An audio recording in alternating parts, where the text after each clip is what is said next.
in a tunesbyblog.com.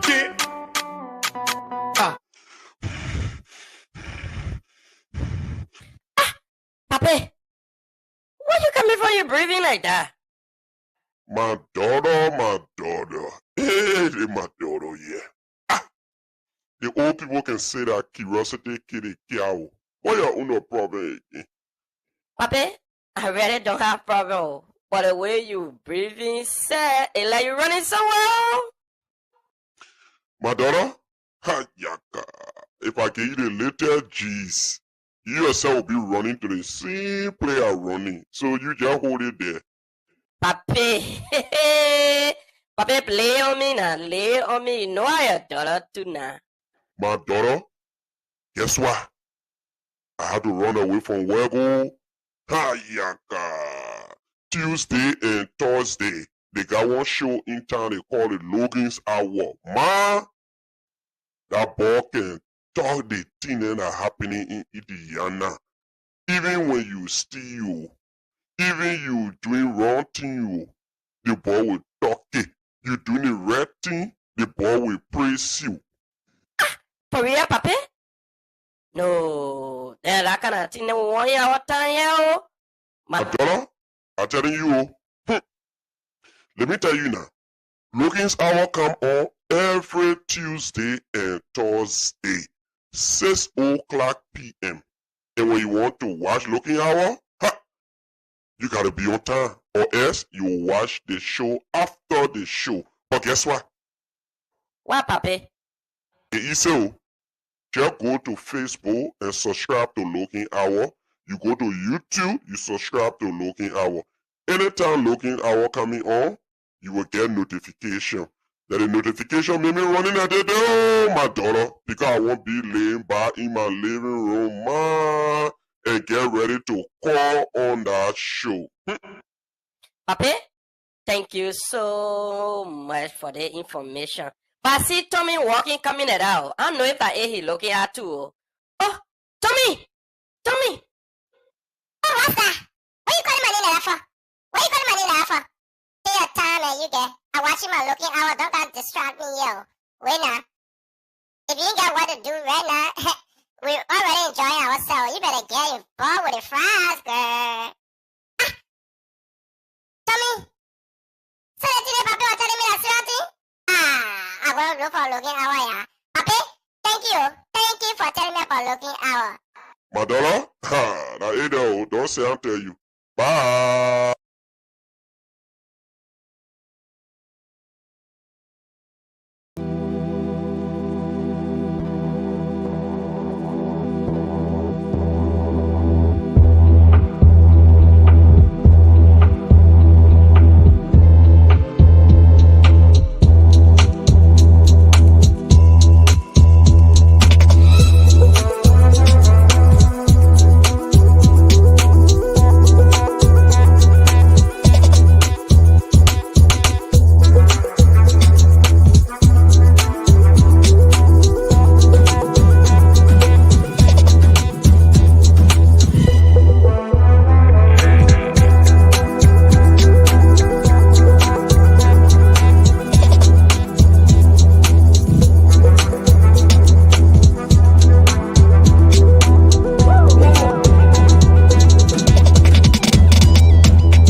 All right. Good morning, good evening, good afternoon, depending on which part of the world you are. Welcome again to another great edition of the Logan's Hour. Today promised to be one of the best edition ever because we have one of our own in this Liberian community, and we have been talking about this very interesting book that I've been encouraging people to go and purchase a copy. So you can go to Amazon. You have this book there. It's called Liberia, A Cross Between Crime and Punishment. So there's an eyewitness account of the Liberian Civil War. It's by Mr. Saah Foday Kanda. He will be here in our studio shortly. And trust me, don't miss today's edition because trust me, today promised to be very, very, very, very, very great as always. So hold on, let me be sure that I have all of my stuff on. And I want to make sure you people are getting me. So sorry for any little minor interruption. I just try to hear myself to make sure everybody getting me as I want them to. So as you are following today's edition of the Logan's Hour, I want to say thank you for. So as you are following. Okay, so it's clear. It's clear. Somebody say, "Yeah, Batman Shanghai, you are super." So yeah, so let's join the conversation. Let's talk to this great author, Mr. Kanda, who will be here today. I'm just going to give you a teaser of the book. So if you look on the hey, how are you? Thank you for watching. Thank you for watching. So let's give you a little teaser of this book here. You know, let me just put a little teaser there. You see it? So as you read a little teaser, you just want to have a copy of the book right now. So we have Mr. Kanda who's going to be here. So sticking still as we have Mr. Kanda, Mr. Saah Foday Kanda, who are going to be here to have this conversation with us. And we're going to be going in depth. We're going to know about what range you were here to write this book, and when you were writing the book, what are some of the challenges. If you want to know more too, if you want to ask some questions concerning this all important book here, you can also put in your comment. We're going to read your comment. We'll have a time where we can entertain questions and answers. You see here, yeah, now that is for you right there. That's the name of the book. So let me know if you can hear me well. If you can hear me well, let me know. I will also adjust as well. So those of you who are following us, want to say thank you for joining us. Those of you who will join us later, want to also say thank you. And I see my friend and brother David Johnson, he's following. I see Vida Duo and other people following here. Want to say thank you. I'll try to post the YouTube link up here for some of our friends who don't follow the program on Facebook. Some of them follow the program on YouTube, because you know, if you're on YouTube, nobody know you following the program. So yeah. So I will post the YouTube link shortly. I know some people want to follow the program on YouTube. So those of you who want to follow the program on YouTube, I'm going to share the YouTube link for you just in a split second. So at least you can be able to go to YouTube and follow the program. And I know some of you who following it on Facebook, you can also follow it on YouTube if you want. But most of you guys who follow us on Facebook, you guys are our real people. Those of you who follow on YouTube, you guys are also to our real people. But we want to say to all of you here, regardless of where you're from, today we are here to have this conversation with Mr. Saah Foday Kanda, the author of the book called Liberia, the cross between crime and punishment. So today it's a very, very, very fascinating conversation that I would love for a whole lot of you to join the conversation, because you know, sometimes when we kind of want these programs and people don't like to go through when it comes to the part that has to do with book writing, informative and education. Lots of us, we are not interested. We are most time concerned about the side that have to do with G's and all the other smaller ones. So I mean, you might want to tell you, say, listen, today, some of you who were much younger when the war ensued in Liberia. So let's take a short break. We will be right back. Thank you.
All right. Thanks for joining the conversation today. Thanks to all of you who will join us here, and those of you who will follow us on Facebook or YouTube or whatever place you follow us on. So it is exciting to have you people. It's because of you we are here. So we want to say thanks to all of you and thanks to our many supporters who over the years has been supporting us. And don't forget, on on Tuesday, let me say this. On Tuesday, it's gonna be fire. Those of you who know when I say fire, join us on Tuesday. We're gonna have the scientist, Mr. Jeremiah Saleh. And y'all know him. One of the son of this all, who do not shy away from issues. He speaks his mind, very bold, very vocal when it comes to injustices. He will be our guest. Alongside, we have Abba Moba, the ambassador. The ambassador going to be a guest too on that day. So Abba Moba and Mr. Jeremiah Chia will man the podium. And in studio with me as host, I will have the greatest SYZ. Y'all know him. He can boil and blow. He don't sugarcoat his own thing. And some of you who follow him yesterday on the open table, you saw how he was debunking some of the issues. And they tried to size him up. And he never shied away. And he said, and I remember, and I'm quoting him right now, he said, I can never be shy away on my own show. And nobody will silence me on my own show. And that was interesting. So we have the opportunity again to have Mr. SYZ, the greatest SYZ. He will be here to interview Mr. Jeremiah Saleh and Mr. Abamoba. So on Tuesday, don't miss on Tuesday. Tuesday is a very, very, very, if not one of the most interesting conversation on Tuesday. Tuesday going to be a whole fire burn. I want to say, I don't want to lie to nobody because the young, energetic people who come in, they leave nothing untouched and join the conversation and let's see what's happening. And today we have Mr. Saah Foday Kanda. You see him right there. He's the author of the book called Liberian, a cross between crime and punishment. Today he's gonna talk to us. He's gonna give us more insight about this all important book. So we are calling on you. We are calling on everybody in the Liberian community of Indiana and outside the Liberian community of Indiana. This book is on Amazon. You can buy this book on Amazon. So we want to say to you all, join us today as we have this conversation, and we'll be so excited that you too can contribute to this what it costs. And this book is not just one of the books you can just find easily, and the kind of a historical facts that he mentioned in this book. It will be good for you, young readers, to try to make use of the opportunity to get one of these. And before we forget, let's use this time to say a big congratulations to my dear friend and brother, Mr. Riggs W. Basigia, as you were appointed as the vice president for technical services at the National Oil Company of Liberia, NOCA. And at this point, my dear friend and brother, I want to say to you, go and serve well. Go and serve well. You deserve it. Your expertise, your knowledge in oil and gas, you truly deserve it. And you're one of those humble people that I have encountered. Yeah, you stay in your lane. You get involved with what concerns you. So I want to say to you, my man, go serve. Serve your country. Serve with pride and dignity. All right, so let's while our guest is setting up, let's drag into some of the issues, and before I can hit some of the issue, let me just throw some light on this Liberian community first. I know everything will be said here on Thursday, but it's not a problem. We can just throw some light on it. And on Tuesday, when Jeremiah Chie, let me say Jeremiah Sele and Abba Mobile come, they're going to show more lights on some of the issues that need to be discussed and what all we need to look up for. But yesterday, while I was home, and I saw somebody sent me the link for the open table broadcast. I was a little busy. I saw when Ezra Z and the rest of the crew posted that in the community chat room. I wanted to hop on, but I wanted to complete what I was going through first. Then I could have just hop on and make my contributions to the show, but I wasn't because I was a little busy. But in the period, somebody sent me the link and say, "Hey, Philip Logan, this is what's going on. Listen, take a listen." Yeah, I listen. And trust me, I heard one of the brothers, one thing, people who know me, and I'm not a type that gonna shy away from calling names in terms of my discussions. So one of the brothers, in person of Mr. Jan Volule, uh, uh, the greatest SYZ asking one question concerning the Liberian Association of Indiana bank statement. And in his response, he tried to downplay what the brother said. And in short, he said, "Well, you want to believe what Philip Logan said?" And the brother said, "Listen to me.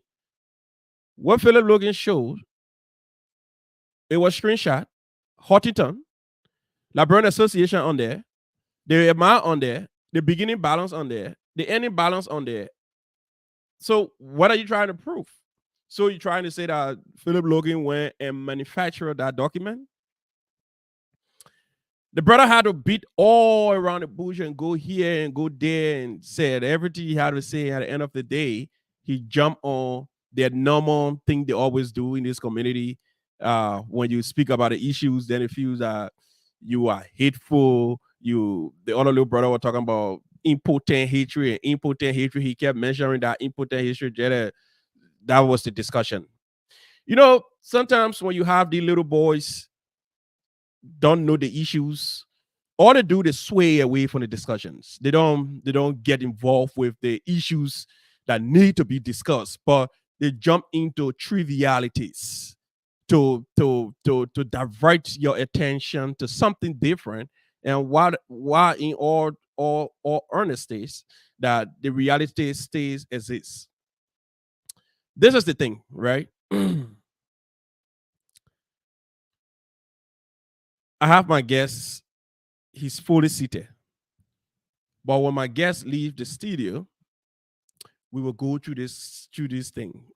And I hope Jan is listening, because I will discuss it from where I watch it and everything he said on the show. So get ready for me as I come back. So now, as I stated, I have Mr. Saah Foday Kanda, the author of the book Liberia, a cross between crime and punishment.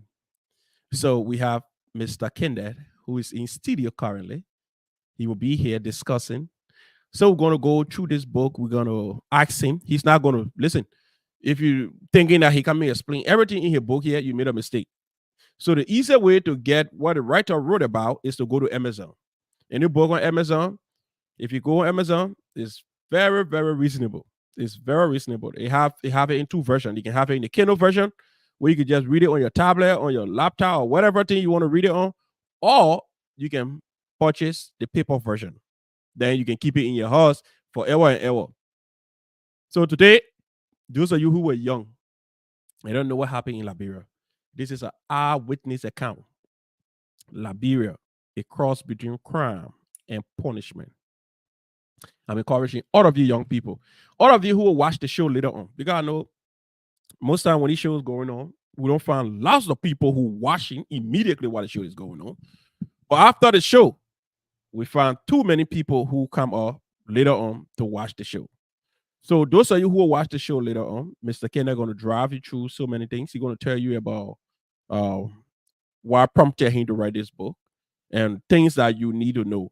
But the shortcut to knowing the mind of the writer is to go and get a book on Amazon. So, with all due respect, I'm going to bring in our guest for today, Mr. Saah Foday Kanda, and we will go directly into the conversation. And let's hear from his perspective what prompted him to write this book. So, his inspiration and everything. So, let's bring in Mr. Kanda. Good afternoon, everybody. Good afternoon, sir. How are you today? Very great, sir. Yeah. Thank you for bringing me on your program. Oh, thank you so much. Too. I see you're having low internet problem, but I think it's okay. I think it's okay. Let me see if I can adjust my tablet closer to me because I'm not using a microphone. I'm using a tablet.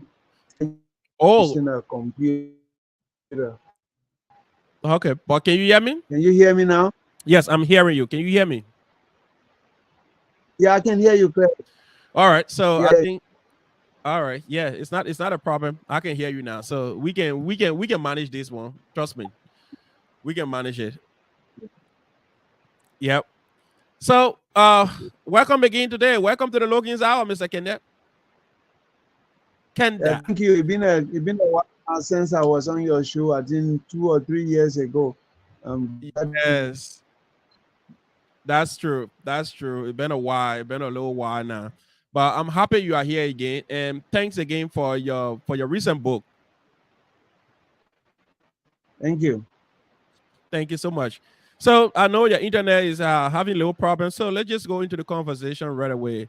So if I ask a question, if you do not understand it well, maybe the microphone or maybe the internet problem, I'll also post it on the screen for you to, I just think you can read it as well. Then you know what I'm trying to say too, because I think I draw some points down to ask about as well. Yeah, great. I'm hearing you clearly. It's only maybe you're not hearing me because I'm using my tablet. I couldn't go on my computer and my phone is overly full. So I'm using my tablet. But I'm hearing you clearly. Okay, I can hear you too as well. I can hear you. Just that your image is coming in a little broken, but it's okay. It's okay. So let's hear from you. Just introduce yourself to our people who follow us now and those who will follow us later. Okay. Firstly, I will start by my name. My name is Saah Foday Kanda. Kanda. I'm a citizen of Liberia, and I was born in Lofa County. Born in Africa, I came to the United States at the age of 47. I presently reside in Charlotte, North Carolina, and try to get the opportunity to write this book. Wow.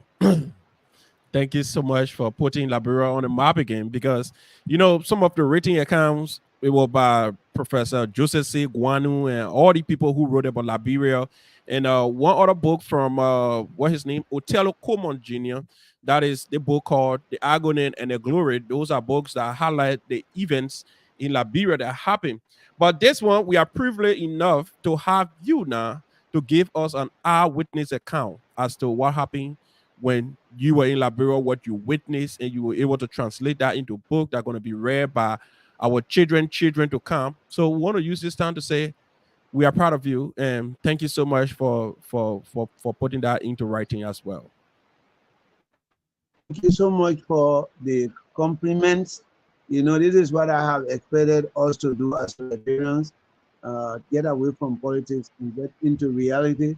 let us work for our country. So I had this opportunity given to me by God and privileged by God, knowledge by God. It's not my own self, but I was opportune to be available to write this. Okay, thank you so much. So let's just go to it. Let me just ask you this question: what inspired you to write this book, and what do you hope that reader takes away from this book? Let me go to the last one. What I Okay. hope that the readers take from this note is from this book is the concept of peace Mhm. and cohabitation.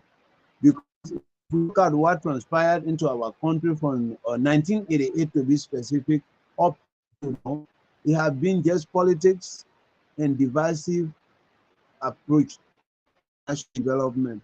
So, like you said, Baltimore, Guano, all these Mhm. people wrote ahead of us. So I look at what they wrote and I have questioned, why hasn't Liberia really read these books? And why haven't we really pay attention to specific? Why haven't we translated these writings into our local dialects like we used to have EW with all these local dialects? My dad used to like to listen to them and the battery off my radio because I'm waiting for night for my language. You know, Mhm. we don't no longer have that. So our kids don't know anything about our country. All they know is what they are hearing. And what they are hearing is not the best way to teach them about our history. So I decided to join the writers ahead of me, especially from the hearsay writers. The white folk went into our country. They asked people questions that they didn't understand the answers. They came here and transformed the answers the way they thought they heard them, and they wrote those notes for us. And some of these books are in the writing, in the shelf, on the shelf for Liberians. And the Liberians are buying this book, and sometimes they say, "Oh man, that white man didn't know what he was talking about." Well, this writing is from the Liberian himself. This writing is somebody who was in the war from all of the time until Banga fell before I left Liberia. But I didn't leave Liberia. I just exited Liberia, but I brought Liberia with me in my heart. That is the inspiration. Wow, that's interesting. That's interesting. And as you mentioned, it will be a good account for younger generation to read and compare with other accounts of other people. So I am proud that you were able to translate that as well. So can you explain briefly the title and how the title relates to the theme of the book? You see, the title for this book is God given Mm-hmm. because when I came to the United States up to 2019, the idea of what I saw and what went on in my country was in my head. A little did I know I would write. Until one day, as a professional interpreter Mm-hmm. for the immigrants in the United States and inshallah to be specific, I was given a task by the Catholic refugee mission to interpret for a Congolese family at the hospital. Mm-hmm. So I was waiting for the doctor's appointment for these people. The idea and the story of Liberia came in my mind and it bothered me a whole lot. So I took a brochure from the hospital or waiting room and then I inscribed Liberia across the front. And I kept this in my pocket and I did their job. In my book, you will see that the information about the person that I was taking care of has nothing to do with my book because it does not form a narrative. I was just telling you where I was when I started the book. So Okay. when I moved home, I forgot about this note until one day I was going to the laundromat and I decided to search in all of my pockets and I found this little and I said, oh, this note is still in my pocket. So I put it down. 2019, I was not working. I was on and off on my own business. I was in my grassroots studies. Mm-hmm. So I have a lot of time to look over things for myself. So I took this piece of paper out and I decided to fill the gaps into the skeleton that I had. Mm-hmm. So build muscles around skeleton. And when I moved to Indianapolis, I gave this manuscript to a proofreader, whom you should know, Dr. Nathaniel Samba. Oh yeah. So when I gave Dr. Nathaniel Samba this notes, he looked over them. He being a former proofreader for Liberian Ministry of Education, he looked at my book and he said to me at that time, I quote, to follow this book, it could be well for the academics in my country. Yeah. Because they could put it into the history department. So then that was an encouragement. So when I left Indianapolis, you all know I disappeared and you all didn't know where I was. Yeah. Yeah, even me. I moved up and I said, oh, then you know I went into, as a Christian, I look at Ecclesiastes chapter 9, verse 10. We said, if your hand find anything to do, do it perfectly well, because there is no peace, there is no advice, there is no knowledge, and there is no work in the grave. It's true. So I said to myself, knowing what I went through in Indianapolis, did a span more, my life was at stake, and I got relieved by God blessing me to be back to North Carolina. I have to put this book out before I die, because according to Ecclesiastes, there is nothing to be done after I die. My manuscript will never be looked at if I die. It's true. So I have to send it. So I took this thing, contacted the publisher. They have the door watchers. The door watchers looked at the document and found out that it was not provocative, it was not a writer inciting, it has merit of peace. So they qualify it for publication. That is how the book got published. Okay, that's good. Thank you for that as well. So let's get to the big question. You know, I know everybody here watching, they want to know Mr. Foday Kanda, his personal connection to Liberia, and how that influenced your writings. Yes, I graduated from high school in 1976, and I didn't find my way out in the public, because being from the interior, having nobody in government and knowing nobody in the city was not easy to go through. But if you read my book, I was privileged in my endeavors to meet people who showed me the way, because it is said, it is better to know someone who knows someone who knows someone who knows a better person. So I started knowing someone who knew another person, who knew this other person that knew a better person. And through that, I got to be introduced to public service. My public service started in Kolahu, Lofa County. I started to work with the Ministry of Agriculture under the auspices of, then it was not Joseph Boakai, under the auspices of this woman here, Florence Chinoway. Yeah. Then we talked. Florence Chinoway was the Minister of Agriculture when I started to work with the Bandit Farmers Cooperative in Lofa County.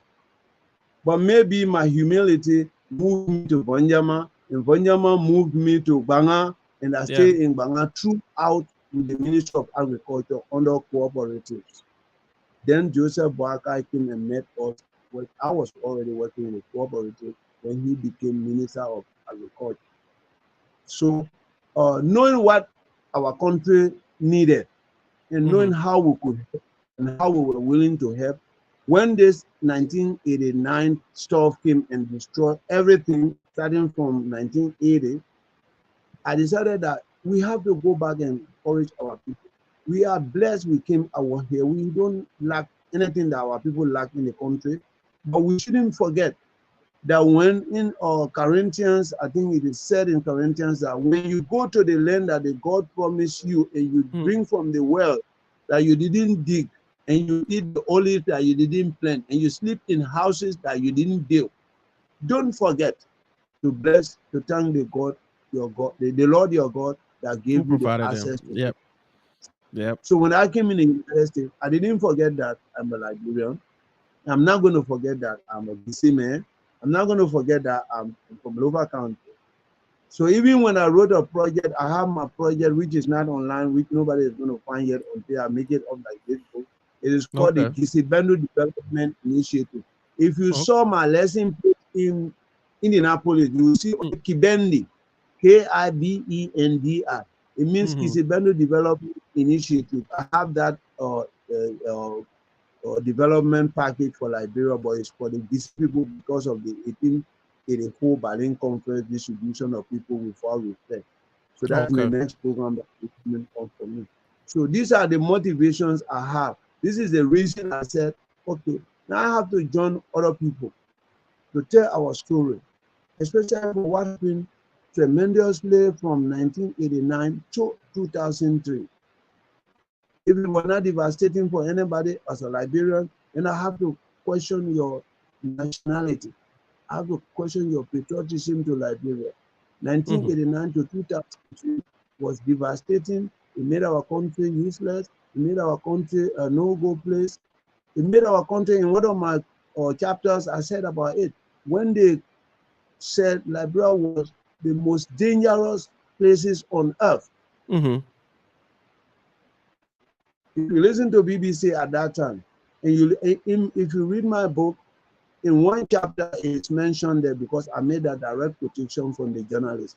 Liberia was the most dangerous places on earth. When this guy who reported went through Bopolu to Bomi, when Yulimo attacked Bomi County, attacked Bomi, and he was there. He made that report that Liberia was the most dangerous places on earth. So I did that quotation because I listened to it. I was then at that time listening from abroad in Ivory Coast, where I was in refugee camp because of the trauma with the rebels. Incarcerated so many times, once in Kakata, twice in Bonyama, all of the other times in Bon County, where I spent the largest time in jail for my first time for no crimes anyway. Yeah. That rebel war. Yeah. So when the people ask me, have you ever been arrested? I said, yes. I said, I was arrested by the rebel. Is it documented? I said, they didn't have a record. They just put me in jail for 90 days and they don't even know they They put you in jail according to how they feel at the time. Yeah, they feel like, and how you look like. Yeah. Yeah, you're right. Look like. You're right. Before I left Liberia to come to Ivory Coast, they had taken my clothes off in Zointa, Bon County, because they said, in fact, my underclothes was the reason for them to beat me. They took up my trousers, they saw my clean brief and my singlet. They said, look at them there, look at them there. They ate all of our money. Now they are hiding in the bushes. Oh my God. I said, I'm just a service provider. I work for international organization. I deliver food and medication to displaced people. I am not a government official. But they took off my brief, they took my singlet, and gave me my trouser back before a brief and a singlet. So that is my point. So these are all the reasons and I want us not to repeat that. Thank you so much. It's just that I know a lot of people who've been following, they've been complaining about your internet. They cannot see your image clip. It's like coming in distorted, but it's not a problem. We were planning to have another interview again. That is, maybe by that time you will adjust properly. You have your phone. You use your phone as well, because I think they had issue with your image. Your voice is cracking. I think because I saw 2 text messages, somebody saying your voice is cracking and the image is coming in distorted. So, ladies and gentlemen, those of you following us, you're following us on the Logan's Hour. We have Mr. Saah Foday Kanda. He's here talking about a very insightful book that he wrote, and the book is on Amazon. Before he leaves today, he will tell you how you can get in contact with this book on Amazon. It's Liberia, a cross between crime and punishment. Go to Amazon. So you put a book name, the book going to pop up. You're going to see everything you want to see. You can, if you look down in the scrolling text there, you can see just a brief synopsis of the book and what the book is about. So we are going through this short interview. Mr. Kanda is here today. We are sorry if you're not getting him too well, but we will have another interview again where he will talk more about the book. He will go into depth to talk about some of the issues. So if you're just joining us, don't forget you are on the Logan's Hour.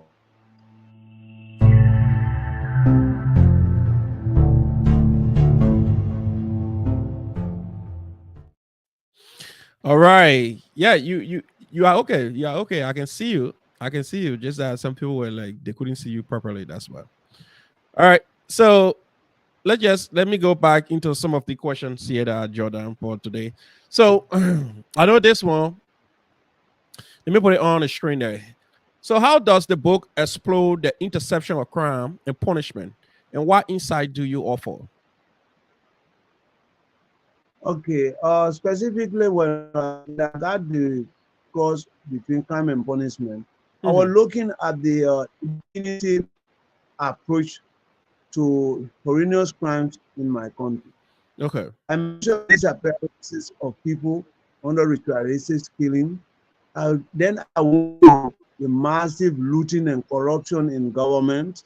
Then I found out people taking responsibility for those that committed the crimes, and they never put back the funds that means to have done. And then they set up a page for people to continue on doing the same thing because it's an punitive country. You can do anything that you feel like as long as you are there.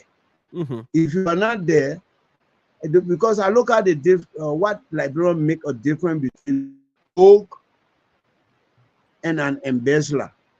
So I don't want them to use that word because most of our people didn't go to school and they don't understand the difference between embezzlement and stealing. Stealing is embezzlement, embezzlement is stealing. They are just being used in two different names, but they're the same people. Okay? If a big man steals in Liberia, they use the big word embezzlement. Then my father on the farm does not understand English. If you hear that, oh, Saah has embezzled in the Ministry of Education, my father will run outside and say, oh, my son got promotion. But when I steal pepper from rail lights, and the people say, I stole pepper from rail light, my father will be crying and say, oh, my son disgraced me, he stole from rail light.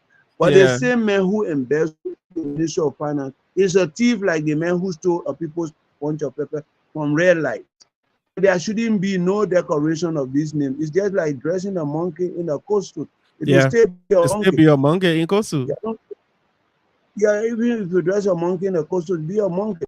Yeah. So let us get out from this big book calling names of crimes. Embezzlement and stealing. They are the same thing, stealing. If you embezzle, you have just stolen. So the people have stolen everything that we have in the country. Now they have looted everything that we have in the country. It started from 1989. If they came into the country for a revolution, they should have revolutionized Liberia by leaving all the infrastructure standing, leaving all our bridges standing, leaving all our schools and school benches intact, and not destroying the electricity and not breaking down the dams.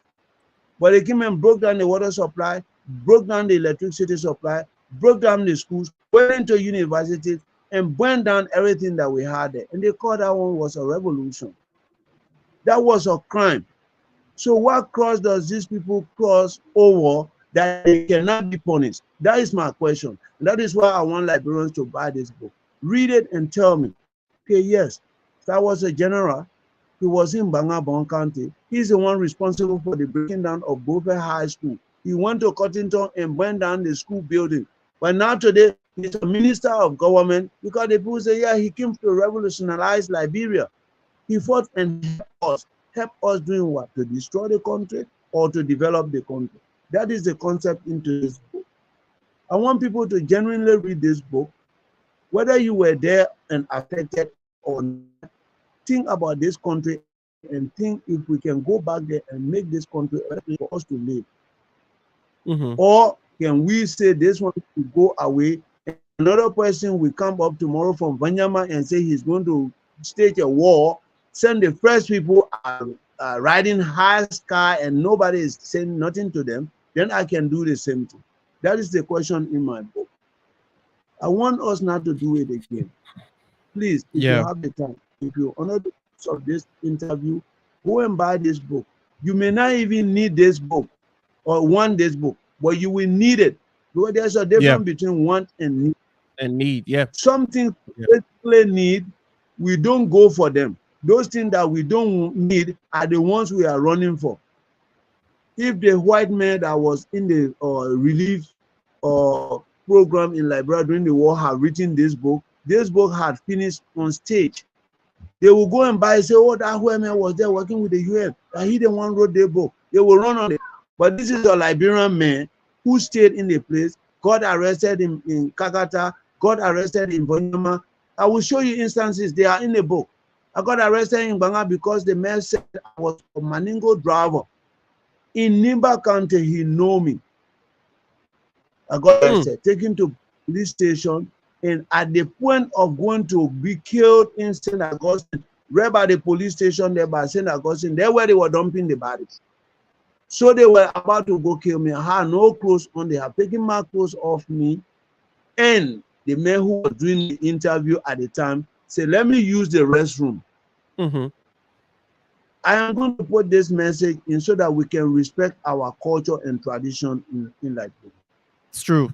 So the man a seat and went to go use the restroom. On his way back, he saw my foresighted mark on my back. Yeah. Then he sat down, he asked, who brought this man here? All of them thought they were just saying, take him outside and kill him. They show up with their gun, crack, yeah. He said, you'll go behind me. He said, you'll look at him. He said, you see the mark on him? You see people, Mende people, Pele people, Loma people, Bandi people, and Mano people are the only people in Liberia that have that mark on their back. If this man tells you he's kissing, you're giving his clothes. That's how God used my tradition and released me in Kakata. First wow. Wow. Because of that. He used that to release me. In Vonyama, when I thought I was going to go see my people for the first time in Lofa, I got arrested. It is mentioned in my book, and I'm going to say the name here, by General McDonald Boeing from Saklepie, Nimba County. He arrested me. He said, I'm an AFL soldier. He said, I've been in Shelfrin. So they put me in jail. In split seconds, we heard gun sounds by police bypass in Vonyama. When the gun sounded, they said, you're send army, you're send army. When the army ran there, you know who was killed? No. My passionate friend, Hafia Talbot from Banga Bon County. He was there and they shot him dead in the neighborhood.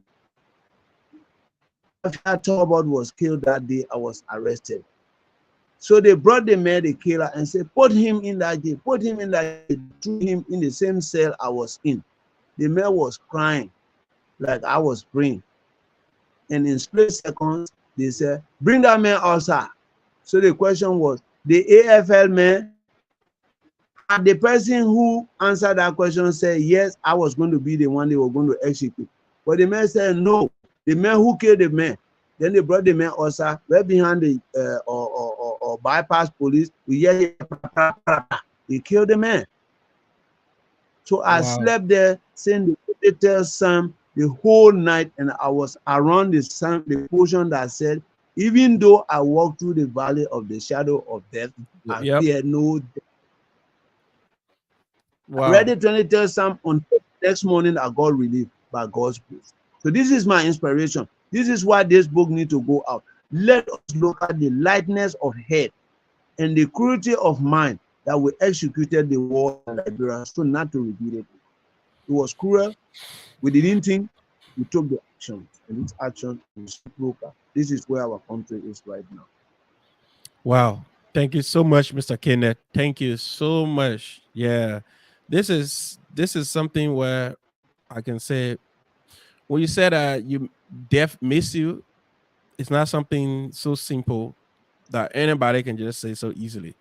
But those of you following us are sharing the Amazon link in some of the chat rooms now. If you don't know, you can just click on the link. It will take you straight to Amazon.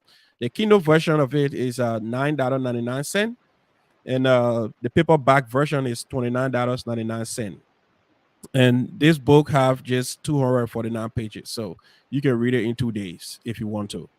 So listen, man, this is their own Liberian man eyewitness account. So it will be a great thing for you to know. Some of you who was smarter and left the country and don't know the atrocities that went on, because some of them who came early from Liberia, all they hear that Liberia went through 14 years devastation, but they have no clue. So this is a perfect opportunity for you to go to Amazon. You can get a Kindle version if you don't want to have a paper book to be walking around. Buy the Kindle version. You can download it around on your phone, and the same way you can just sit on your phone and open anything. You can sit down anywhere and just read it instead of carrying a hard copy. If you don't want to do that, you can buy the paperback version. But if you want to do the Kindle, you can just buy and download it straight to your phone and read it as well. So because Mr. Kanda voice is not coming in as he should or his shoe, we were just asking at least a brief question again because he using his his tablet, please. He should use his phone, but his phone has a little problem, so he's using a tablet. So we're begging you for proper play. We want to apologize for maybe the poor quality of his video. And some people say his voice coming in distorted, but the next interview will work on it better. Then he will give us more insight of this book. But today, just the first engagement with Mr. Kenneth, and the next time we will go into this book in full to hear. But those of you who want to purchase the book, I just provided information to you. It's on Amazon. The Kindle version is $9.99, and the paperback version is $29.99. So go to Amazon. I share the link just so you can just click on the link. It will take you straight to Amazon. Get a copy. It's good though. It's good to read. It's good to read from these kind of accounts. You know exactly what Mr. Kenneth was thinking on when he wrote this book. So, Mr. Kenneth, let me just ask you at least the last question before you can leave. So, this question to you is, how does the book address issues of justice, morality, and redemption in Liberia? Yeah, I pose a question to the political leaders of Liberia and those who are wishing to be politicians in Liberia. Mm-hmm. I said we watched the investigation of Charles Kange Taylor, and then we saw how it went, whether it was in perfect shape for Liberia or it was just a hand-picked situation or a pilot project for African leaders. Mm-hmm. It remains a question.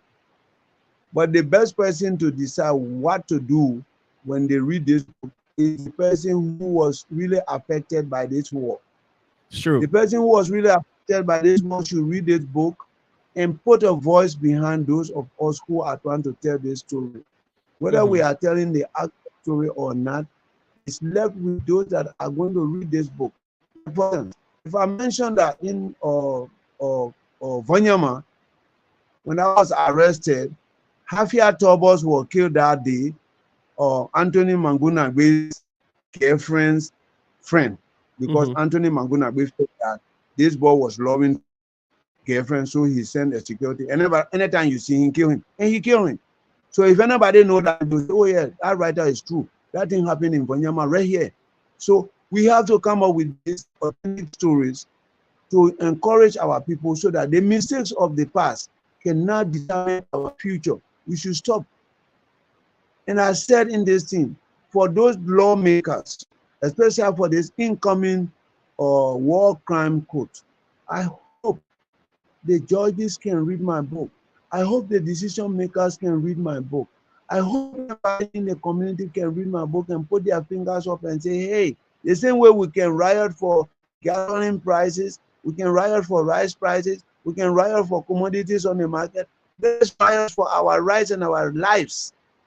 This is the future of our children and the future of our country. There's nothing to play with and compromise for. We cannot sit back here. Like my friends here, I live here, I'm retired. If I want to go to a Liberia, it's my choice. If I don't want to, I can't. But if we don't do nothing for Liberia, we should not be thinking what Liberia has for us. We should be thinking, what do we have Liberia? What can we do to have Liberia better than where we have it right now? If it costs some of us to go and get on the farm to help Liberia get food, we are going back there. We are going back there. So this book, to bring peace and to punish people, need to be read. If it is read, then we don't have people who are going to be sitting down there and say, yeah, Saah was there, he acted like jockey, put people in the kitchen, burn them up, and then, but that was good because that was the war time, because we always say, oh, that thing was war. That thing was war, but it started during peacetime. Then he ended up into war. He didn't only run after the person, their target, he ran behind everybody that was on the way. True. like Magisi have a parable that until the bushfire is finished burning, the grasshoppers should not be laughing. Yeah. Until the Yeah. bushfire is burning, I like grasshoppers should that. not be, because they can run far and the Of bushfire course. can be wide enough and it can engulf them and they can die. Until that fire ceases, they should not be laughing. And Wow. President Joseph Biden said that thing. The thing that running after you, when it does not stop running, don't rest. Yeah. Keep on running. Yeah. Liberians need a lot to be done. We cannot do it 1847 to 1980 before we had our own Liberian as president. 1847 to 1980, one party.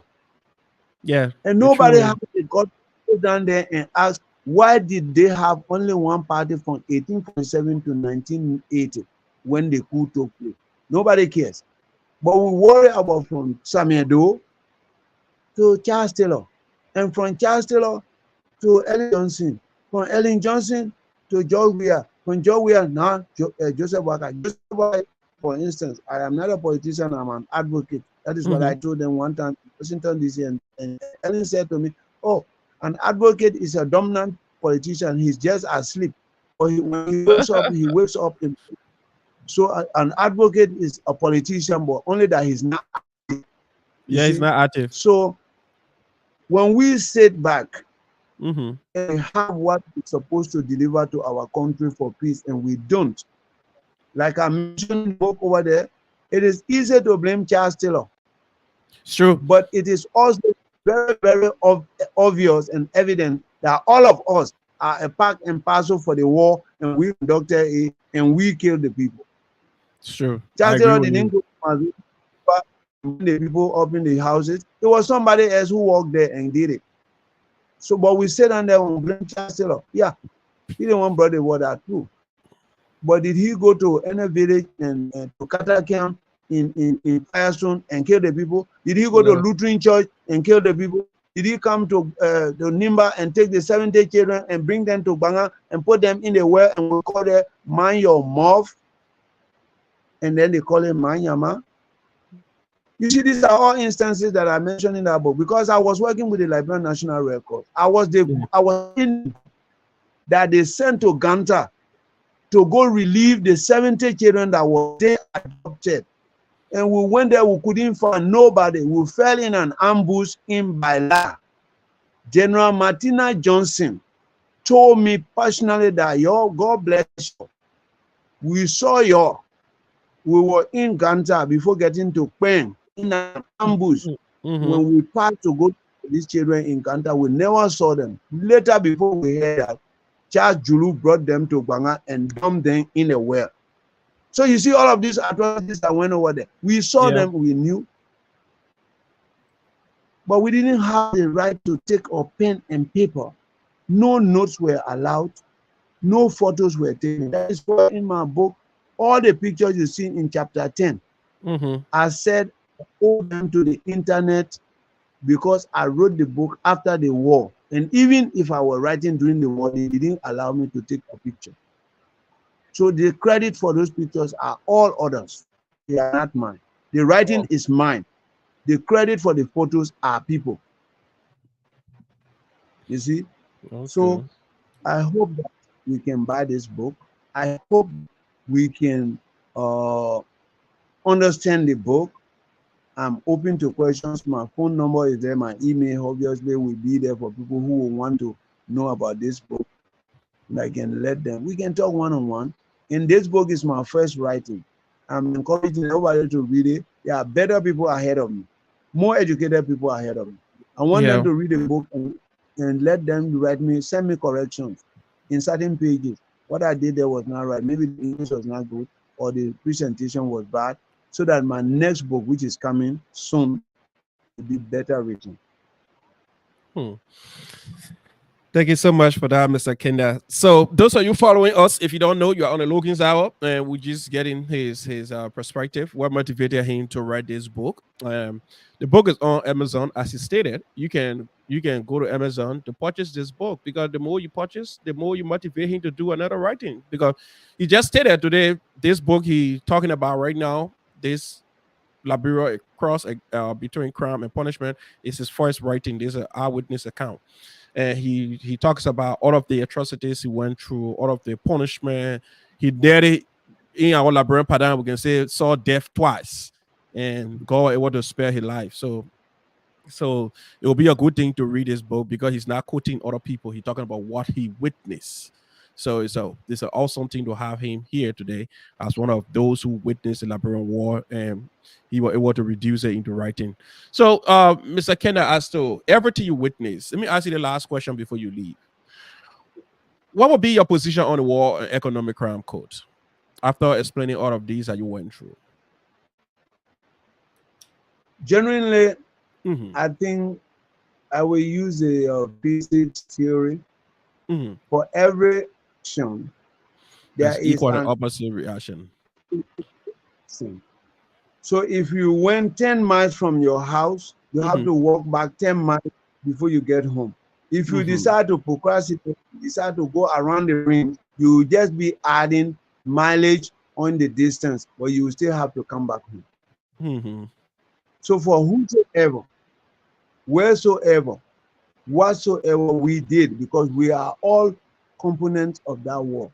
I work as a relief coordinator. Maybe in the war crime code, somebody will call Saah F. Kanda, emergency relief coordinator under the United Nations and the Red Cross. When he brought food in Sanikole, he meet us because we were Madingos, or maybe because we were Gios, or maybe because we were Gisis. They will send me there. The weakness will come and point at me and say, this is the man. This is what he did. This is how he did it. And weaknesses will say, yeah, true. All of us that my wife was even pregnant, they didn't get food. So I will be guilty. But other than that, I don't want people to start crying around because they said ugly animals will go for water and then the baboons start to cry. They never call no baboons names. They just ugly animals will go for water and baboons are crying. I want the work to come so that we can get over this thing. Had they followed all the TRC, we set the precedence for this war crime code, then we don't need a war crime code because the TRC would have done with everything that we're supposed to be doing. But they swept it under the rug. You know, I don't care how long you run around. If you are going to a distance, you have to reach your destination before you can say complete. If you didn't reach your destination, you have not completed your journey. You see, so we are not finished with this situation of the war until we can judge the people that the culprits. Let them come out and tell us what they did, how they did it, why they did it. That's all we need. Nobody is going to go to jail if you didn't do anything that you're supposed to go to jail. I think the Liberian justice system is supposed to be transparent. According to our constitution, the Supreme Court is the last person to make the decision. They might carry you to a local court, you jump off from there because you know somebody who knows somebody who knows somebody who knows a better person. You run away from local court, they judge that are your friend. They bring you in Vanyama, they judge that are your friend. They bring you in Monrovia to the Supreme Court, you don't know nobody there. They go to the laws and they say, Mame, you were found guilty. So all that running from Foya all the way to Kolahun, to Vanyama, to Banga, then to Monrovia, it did nothing for you because you were still going to be guilty. Why didn't you stay in Foya and say, okay, I apologize? You ran around like this. That's what I'm saying. For every action, there is an equal and opposite reaction. Thank you so much. Yep. Thank you so much. So those of you following us, we told you how you can buy this book. The book is on Amazon. The Kindle version is $9.99 and the paperback version is $29.99. So just go to Amazon, tap in Liberia, a cross between crime and punishment, eyewitness account of the Liberian Civil War. So we want to say thank you for joining us, Mr. Kenneth. We want to say all of those following us, we hoping those of you who are going to watch this program later on, you can also go to Amazon and purchase this book as well. And we want to say today your voice is not up the better because your tablet keep breaking in, your voice keep breaking. So we'll have this again another time. So I know some people, there's some messages coming in. Oh, we can't hear you. His voice is breaking in. His voice is breaking in. But however, it is what it is. We'll have a time again where he will be more clearer in terms of what he. But some of you following us and want him to explain more. That's why he put it into a book. He can't explain the book here because when he explained the book, you will not purchase the book. So we cannot give you everything he wrote into the book as well. So, Mr. Kenneth, let's go ahead and get your party as you appear again on another day for to have more discussions on the book and the future book. Yeah, I encourage all. My parting statement for all of us is to encourage us. We are not the least in the world. We're supposed to be the best in the world because the first purchaser of my book is from Ethiopia. When she saw the release from my publishers, she called me and said, "Oh, I saw a book online. Is that your book?" Because she know me very well before. And I said, "Yes." They said, "How can I get a copy?" I said, "You can go to Amazon.com." They said, "But how will you sign it if I buy it on Amazon?" I said, "Oh, they just send me complimentary books at my house." He said, "Oh, can you bring me one tomorrow at this location?" And that was my first person. She paid cash. It's $29.99. She said, "I don't need a cent. So you just take $30. And I wrote her a receipt. And I said, "This is the fresh fruit. This book is my brand new child. I have 6 children, 4 boys and 2 girls. But when this book came in, I told my children, this book have replaced you people in my mind. Because this is my treasure right now. It's my child. I sleep on the bed with it. I look at it. I read my own writing. I say, oh, really? Did I write this? Oh, God, thank you." So I want to encourage all of us. Knowledge is power, and education is the way to knowledge. It's true. Your success not mentioned by what you achieve, but about the struggles that you go through to your achievement. That is your success. I am from Lofa County. Never, my parents didn't go to school. So this book is not my success. This book is telling the story of people whose parents didn't go to school to try to do something and struggle and get there. That is our success, especially this color we have. This color we have, when you do something, everybody will wonder, how did you do it? Yeah. Yeah, you are right. You are right. You are right. But thank you so much, Mr. Kenneth. We look forward to having you here again. Thank you. Thank you. I hope Indianapolis, Purdue University, or Notre Dame, and even where Dr. Sawyer launched his book one time. I wish that my brother, Dr. Nathaniel Sawanda Samba, can arrange for a book signing so I can come there and bring some copies, hard copies on the book signing. Yeah, that'll be great. That'll be great. Thank you so much. And just for the word, just for information, when I get the book signing package, because the publishers are sending the book signing package for me, I will have the Billy Graham Library in Charlotte, North Carolina as my book signing, and this book will be published out, and I will get in touch with you or Logan so that you can inform that they are here around that time. They can go there. I can autograph into the book for them as well. That's good. That's good. We'll be here anytime you're ready for us. We'll be here to serve you. Thank you.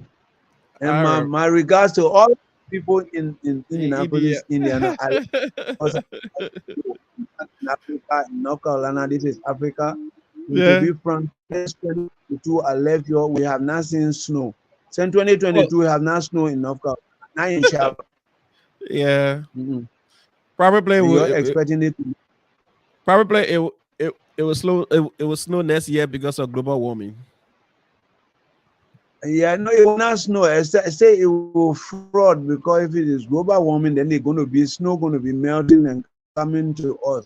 I hope it doesn't come back. I will move to Africa when it comes. I don't like snow. Yeah, I know. I know. That's why when I every day I was dressing like dressing like an Eskimo. Yeah, Indiana, it can really snow here too sometimes. So, yep. So, Mr. Yeah, Kenda, you're we'll look expecting forward to snow seeing to you be again. bad. I think our snow is over now. It I start. think we about to go into spring.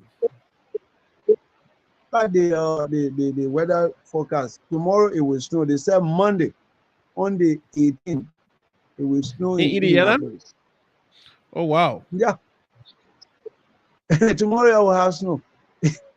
I told Oh wow. I told them, I said, "Thank God, I'm not gonna be there." Yeah. Is it true? Anyway, I will look it up. I'm trying to find it right now. Tomorrow is Monday. I ain't seeing snow here. It will be cloudy. It will be partly Yeah, cloudy. it'll be Tuesday, yeah, tomorrow gonna be yeah. 40 and 28 at certain point in time. Yeah, so far we supposed to expect a little snow on Monday. Yeah, that was That, I saw that snowstorm. yeah, that will be on the 25th. Oh, okay, next week. Yeah, little snow shower on the 25th. Okay, because Mon- I didn't see the date. I just saw yeah, Monday. I said, "Oh, this coming Monday. Thank God, I'm not gonna be there." yeah, the 25th and the 26th, Monday and Tuesday. Yeah. Okay. All right, Mr. Kenneth. Thank you so much. Thank you.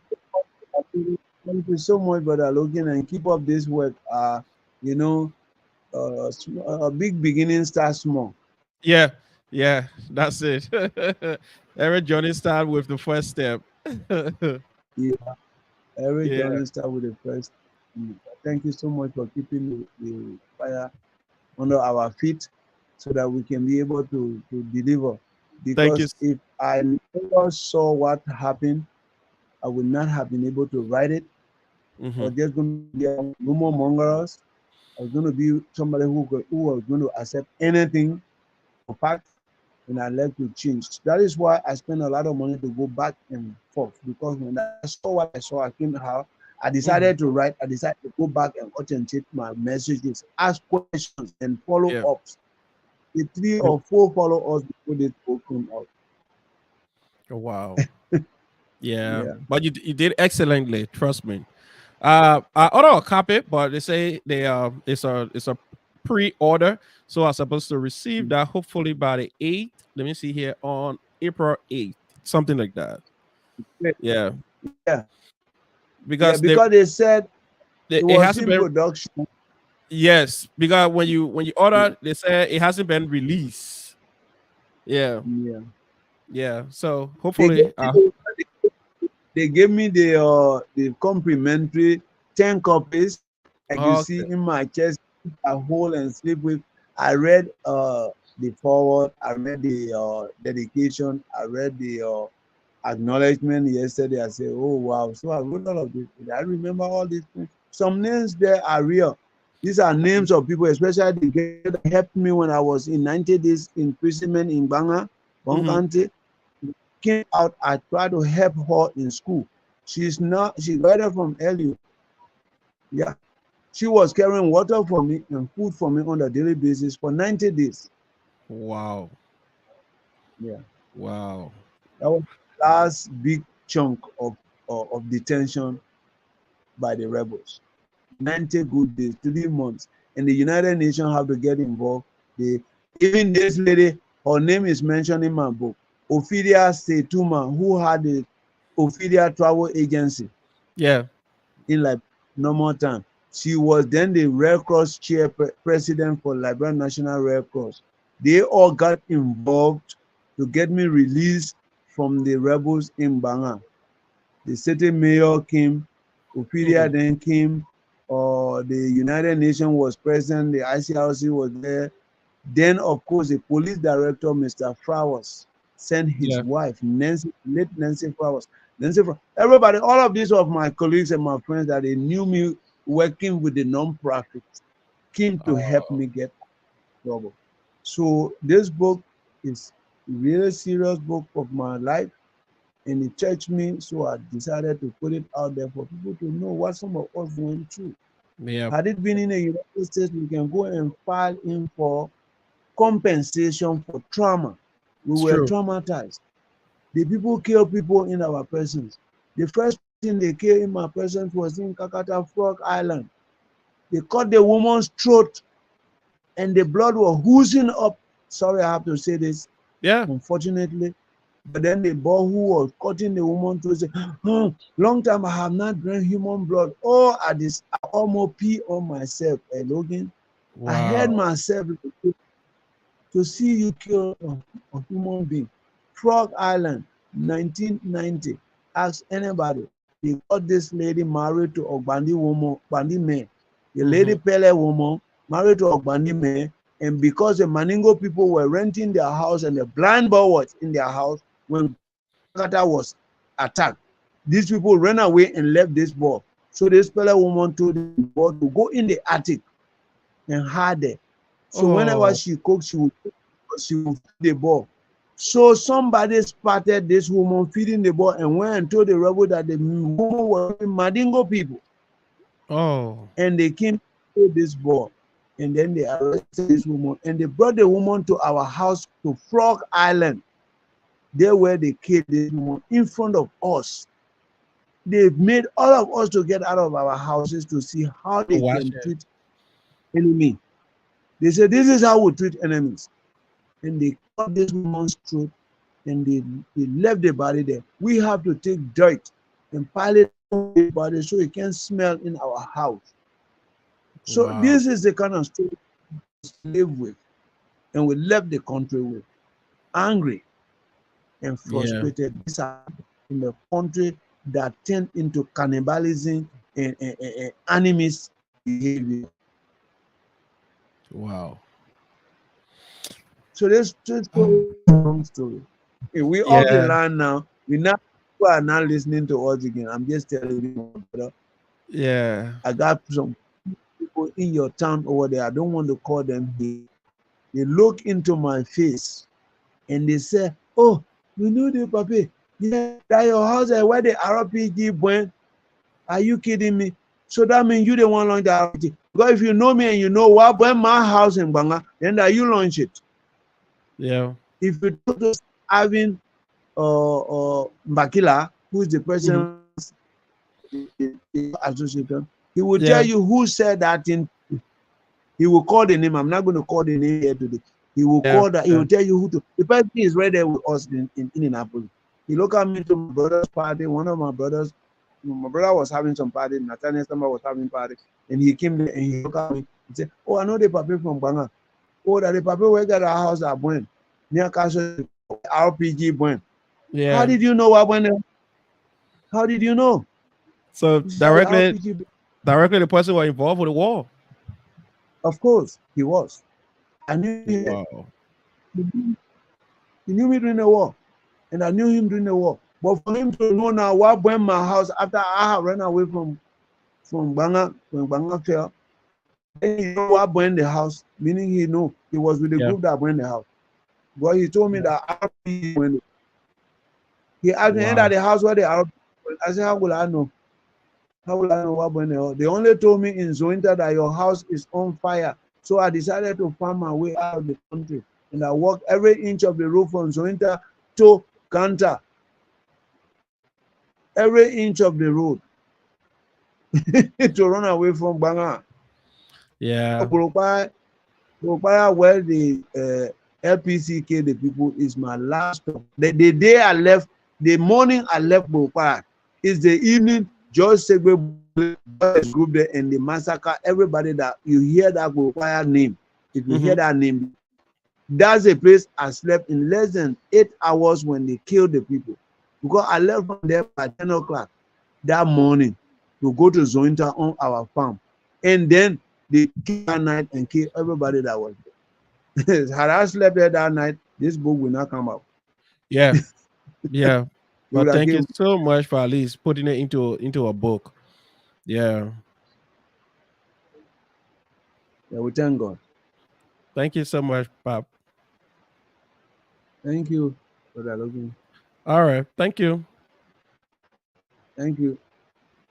And I'll talk to you again when you need me. You need any further information, tell me in my head and I can prepare myself.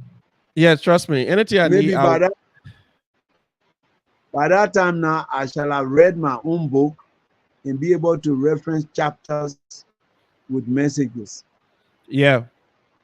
Yeah. But All since the right. production last week, I took the Uh-huh. book. I have only read few pages, so I remember everything because I wrote the story. But to say by chapter, I know chapter 10, which says, photos also tell the story. You see Mm-hmm. here in chapter 10, I didn't want a graphic presentation to this book. I didn't want too much graphic because the proofreader told me the book is very graphic and don't put all the pictures there. So what I Yeah. put there on chapter 10, selected post. You see, chapter 10 Yeah. says the pictures also tell the story. Yes. In chapter 10, pictures also tell the story. And I put our people there who didn't do nothing and were accusing them, like Charles Taylor, who you see there with a gun on his head. He said he's not a soldier. Yeah. But he get a gun on him, dressing military style, rock style, not a soldier. Prince Johnson didn't kill nobody, but he was saying tango, tango after they cut those ears. But he didn't kill nobody. He went to bomb mines and kill his own people. All the Nimba people say, oh, our son is betrayers. He killed them in Bontown. I cleaned up that place and opened the records or school in Bontown bomb mine. When he killed that Wow. people, a group that went there and we cleaned up. So let them be crying over there. They just say all the governments will go for water and baboons are jumping here and yonder. Mm-hmm. Mm-hmm. Let them jump around. We will go to it. Yep. So when All I'm going for this book, I hope that you all can pray for me. Those people that know God better than us, they pray for me. They will pray for you. They will pray for you. Yeah, they will pray for you. All right, Mr. Kenneth, thank you so much. I look forward again to having you here. Thank Thank you so much. Thank you. All right, so folks, ladies and gentlemen, thank you for joining us. We're going to take a short commercial. We come right back. We'll go into other topics. Thank you.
All right, all right, all right. We are back again here.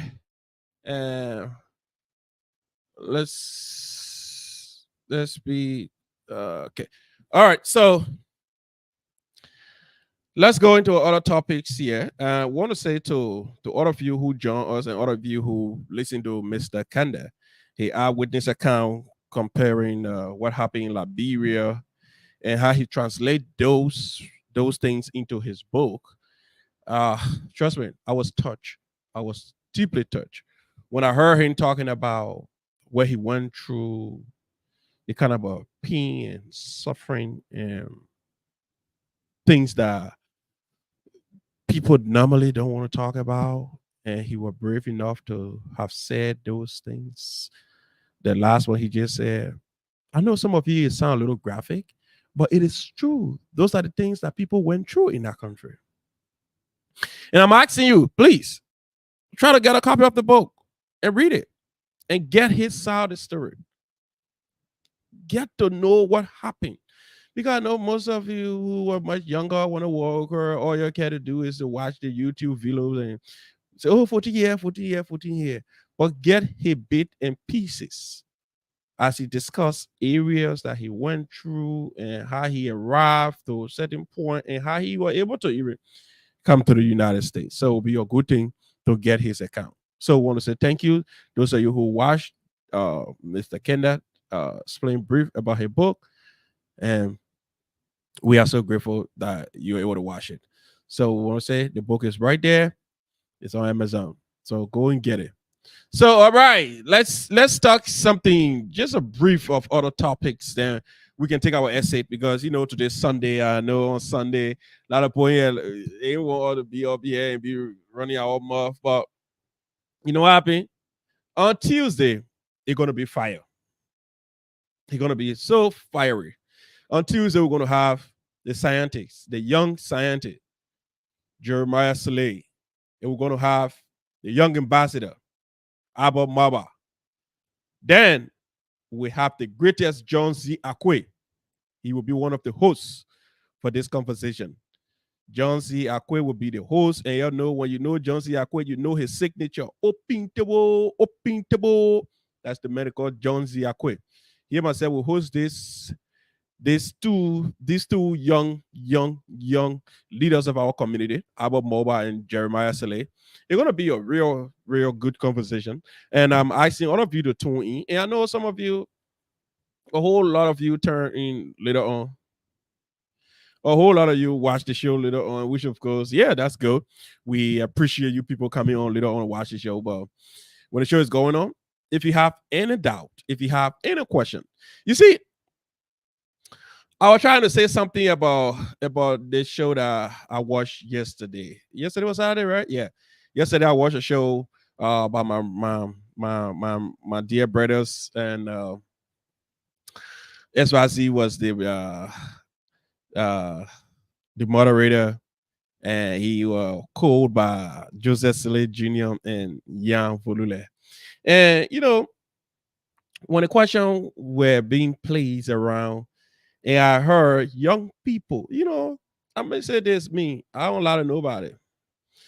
One thing I can say for sure, that I don't care how life may turn. I don't care what may be to my throat. What I do promise you is that I'm gonna say the truth. I'm gonna say the truth. If I did it, I'm gonna say I did it. If you don't like it, we can deal with it another time. But I would not be a wishy-washy person.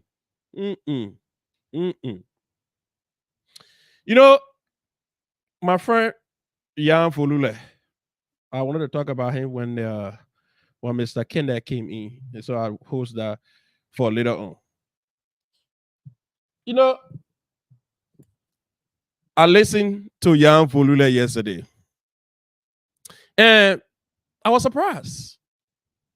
I was so surprised when I posted the documents. The documents stay here with all of the information on here. The Liberian Association of Indiana, the bank, here you go. You have the information from the bank. It's clear on the document. Then my brother, out of politics, he played blind eye to what he sees.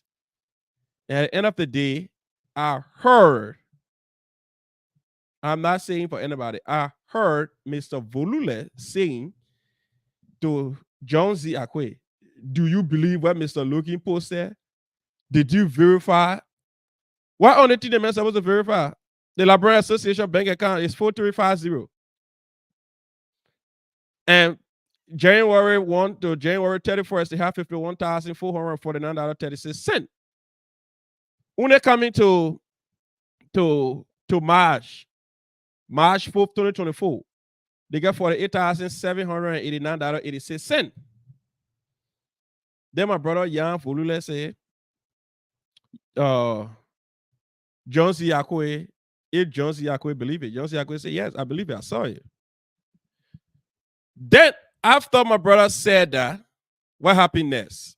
My brother Yan Folule, he had no counter to that. All Yan could say was, oh, you see, in the community here, our forefather founded the community here because they wanted us to do this, they wanted us to do that, they wanted us to do this. Y'all listen. Y'all stop all that crap y'all can be talking, your forefather, your this, your that. Who your forefather is or who they were. Go on the state registry right now and tap in Liberian Association or Indiana. Who name you see as one of the incorporator? It's Columbus Zina. And how do you call the other woman? Those are your forefathers. Sometimes I know when you people get so power drunk, or sometimes when y'all have your friends and loved ones in positions, you people get swayed away. You people get carried away by relationship and all those things. I know why some of you will not take anything from me. I know it.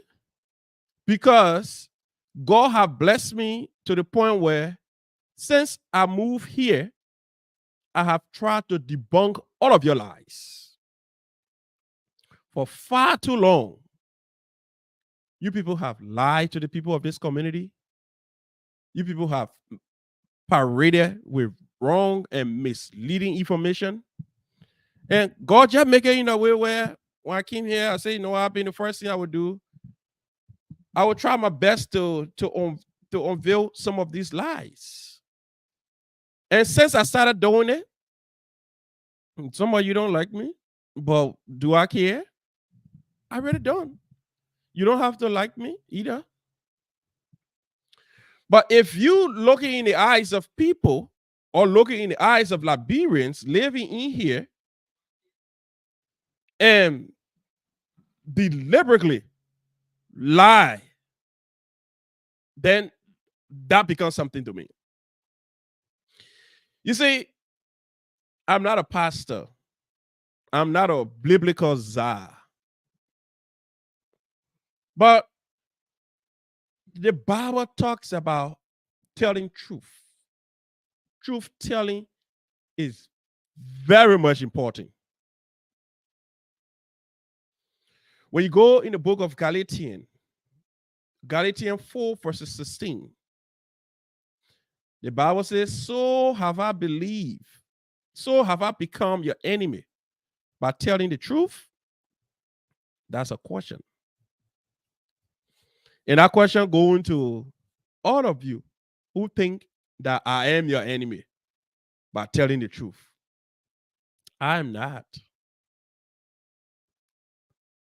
Matter of fact, you people are the real enemies.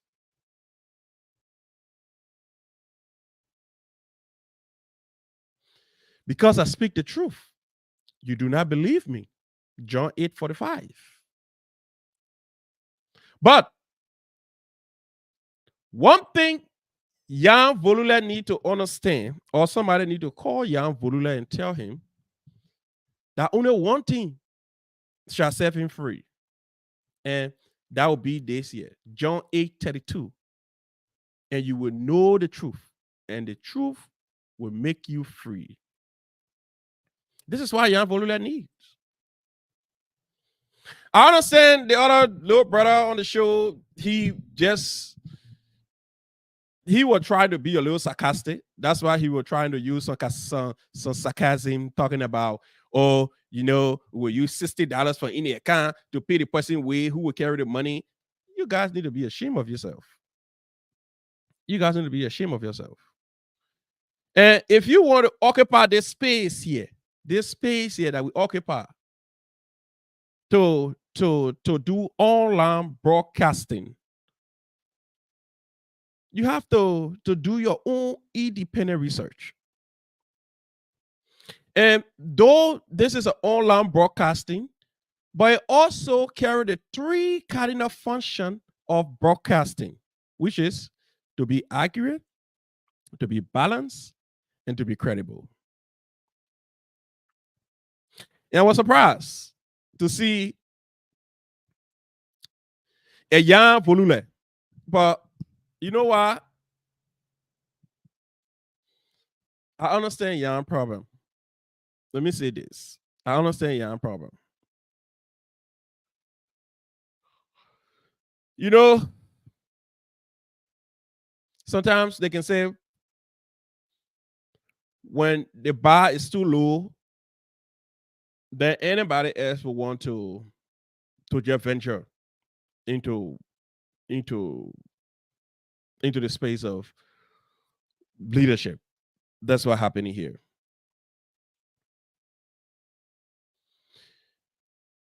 Young Volula biggest problem right now is because the election will be coming soon. And he has an intention. He wants to become president of the Liberian community. So because he's seeking support from the Parker's Boya's administration and all of those who supported Parker Boya. So those things have blinded his eyes so he can see again. So all Yan cared about is to spur falsehood, to spur lies, that he will be favored. And as I stated, you cannot stop him from participating in his community election. This is his community. He's a Liberian. He lives here. But now the problem of entitlement has come to his head. He believed that, I have lived here. Where Fede then came from to run for the presidency. And someone, we'll become financial secretary, we'll become this, we'll become that. And when you check it up, I'm the only one that have contributed more to the organization than anybody else. So that qualifies him to become president. Listen, I understand your point, my brother. And legitimately, you are right. You can serve your community in whatever capacity. You can choose to defame anybody. But the last person you can ever try that to will be this guy, Philip Sayuga Logan. I came on my show here on Tuesday. And last Thursday when I was on the show, I told you, I stated that we're going to get our bank information or banking information and come up here. And when I come up here, whatever the numbers are, I was going to call those numbers. I said it. And true to my word, I obtained those information and I presented them on Tuesday. You have Tuesday, you have Wednesday, you have Thursday, you have Friday before Saturday. The best you could have done, since you occupy this space that I occupy as well, it was to do your due diligence. It was to ask some basic questions. That's why when I posted the information, I left it up. I said, screenshot it. Go find out. You should save the information. Go to the administration. Ask them, hey, I saw Philip posted this. Is it true? Is this resemble what you have? Is this what you have? But instead, you try to make the public to understand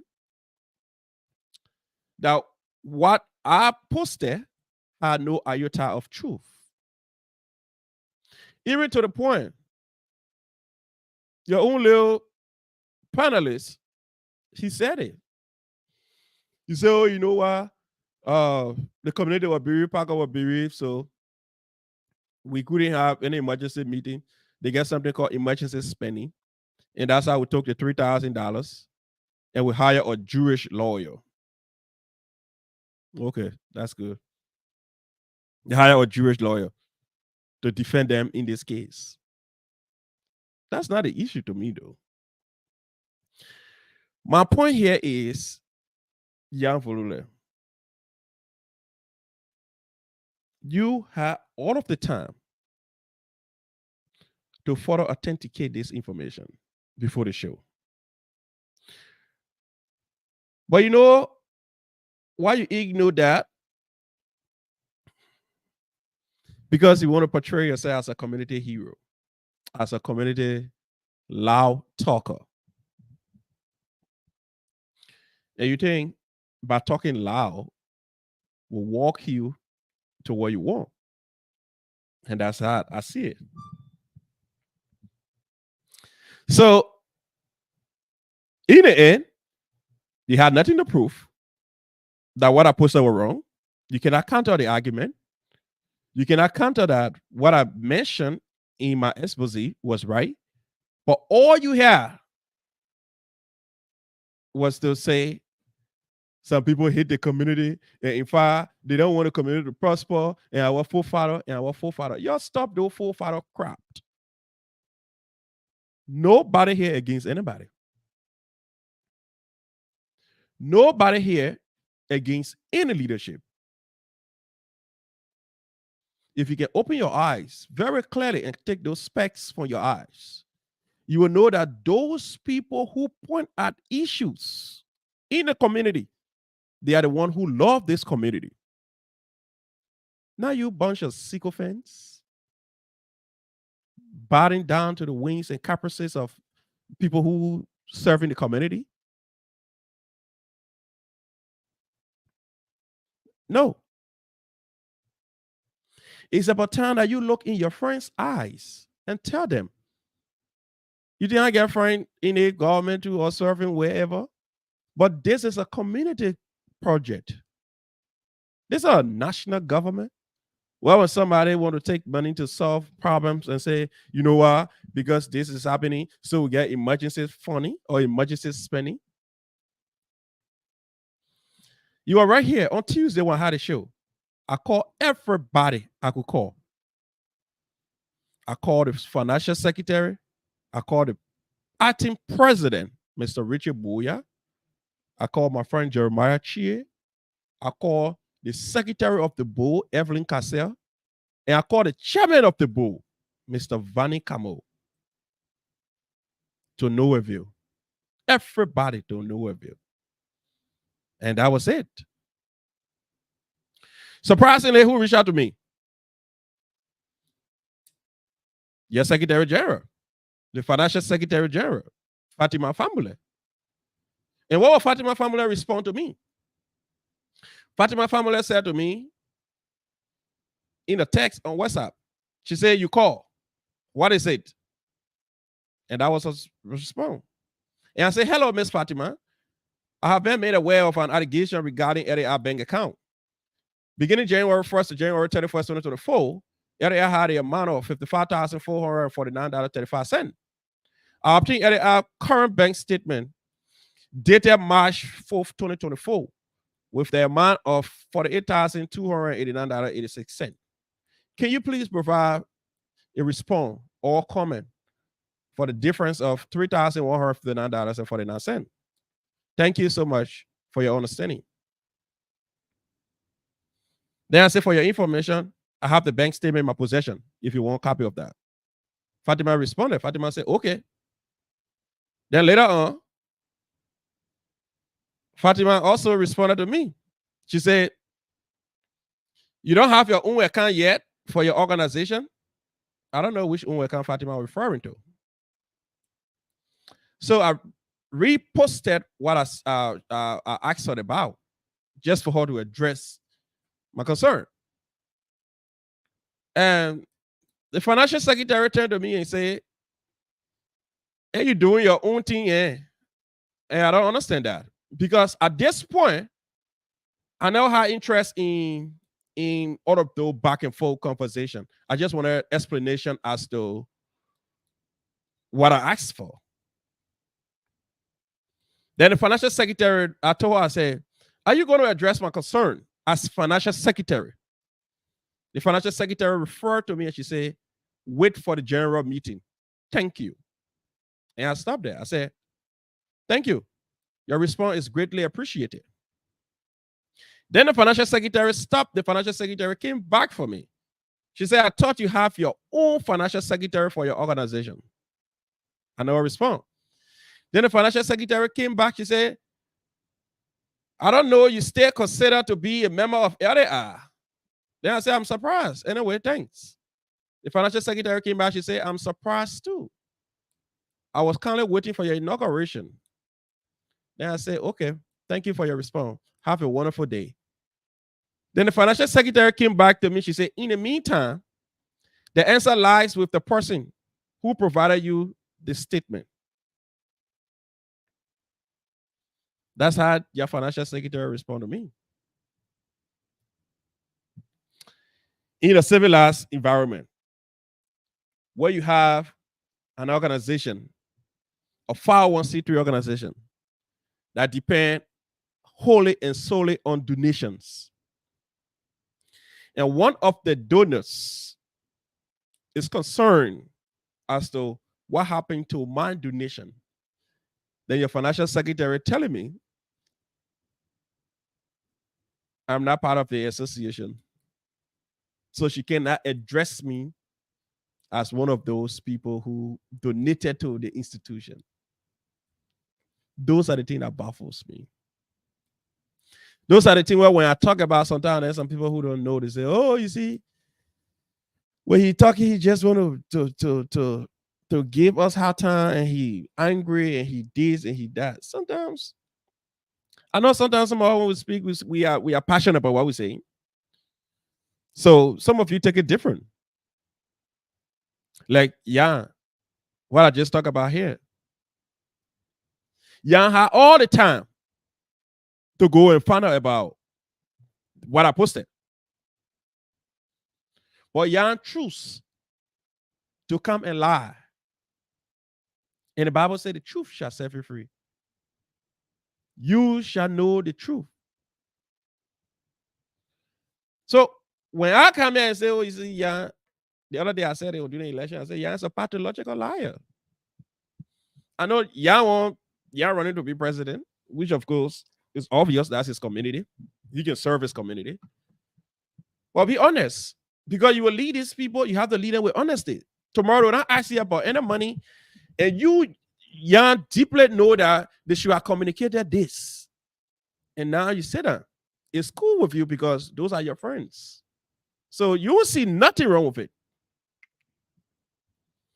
But on Sunday, you go to church, you sit up the podium, you sit up the pulpit with the rest of the other people who they are distinguished from the church congregational members. So by that, it means that you are being held in high esteem. You are not one of the regular congregational members. They see you as one of the elders and one of the deacons and one of the people who holy in the church. But to check it out, your private life is wrecked. You a liar. And your church should be afraid. Your people in the church should be ashamed of you. Because truth telling is the hallmark of any good leadership. John 8:35, and you will know the truth, and the truth will make you free, my brother Jan Volule. The other guy, they admitted that, yeah, we took the money. In fact, the money we sent it to go hire a Jewish lawyer. And in fact, the person who would carry money to the place would take $65 to pay the person who would fine. You know how that sounds to people who donating to the institution? That's just a sheer arrogance. And you know who that kind of arrogant statement come from? someone who's supposed to be an advisor to the president. So you see, so that when I speak, you see whence I come. You see what's on that when I'm speaking, it can get to people so hard to the point where they can't recover from it so easily. When they go to sleep, they can have nightmare and be seeing me in their sleep. Not because some of those things. In any kind of situation, you need a president, you need a vice president, you need a financial secretary of somebody of higher status to address the concerns, even by writing. But no, nobody. They just don't care. But then when you talk, you are evil. You're against. You will die. You know what? I will not go too deep. Today was just for Mr. Kanda to talk about his book, but we're sorry for the poor quality of his video and his voice. But we have Tuesday. Tuesday going to be firebrand. You're going to have two tough talking in the Liberian community. Mr. Jeremiah Saleh. He knows Quinja to you people. Everybody know him. And Honorable Abba Moba. And we're going to make it more interesting. We're going to have the tough talking John Z. Akwe. Y'all know him. And I will get John Z. Akwe all the power that I did. If I say I will be a co-host, I'll be a co-host. He will take the lead. Because he knows Jeremiah so well, he knows Abba so well, and that the kind of people he let to deal with people that he knows. Because he can push them. The same thing he started doing with Jan and Joseph Saleh Jr. on the show. He kept pushing them. And Jeremiah Saleh said, you know what? I will be prepared to answer all of the questions that are going to be posed to me. So we'll leave all of that for the show on Tuesday. And let's Mr. Kanda show sail out today because a lot of people want to watch it to know about his book and how he can get a copy of the book. So until we meet again, I want to say thank you so much for joining us on Tuesday. We're going to be here. And don't forget, Tuesday going to be fire. So we're going to say bye-bye to this Sunday. We're going to take the little children out to have some fun. Bye. Until we meet again. Good night.